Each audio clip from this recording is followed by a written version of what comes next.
Pro-Russian separatists Luhansk People's Republic provided a video to The Sun that seems to showcase one of their tanks firing at civilian housing.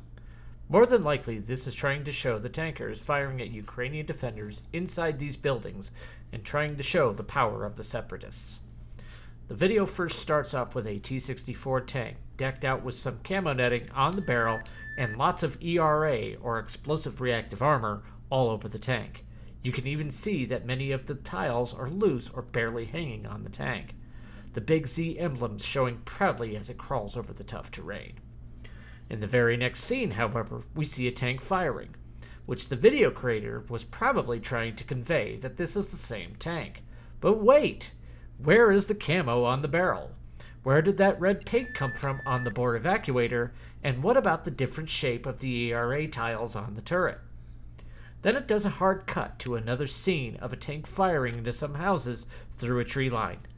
But in the last scene, the trees weren't even present, or at least not as dense as this shows. Again, back to the shot from the turret of the tank before firing off into the distance. Then back to a tank in the woodline firing toward the houses, and more than likely hitting a berm or a hill in the path. Again, not shown in the previous shot. Back and forth they go, and if you slow down the footage, you can clearly see the turret shot is firing out to a distant horizon with no buildings in the shot. So what are we seeing here? Well, let's go back to the turret shot. This is clearly the same footage copied and interspliced again and again into the video.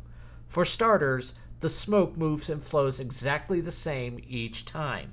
This would not happen every single shot. It flows completely the same. If you look at it, slow it down, it's exactly the same shot. Then we go to the actual tanks firing at the houses. And yes, I said tanks. You can see two tanks firing here.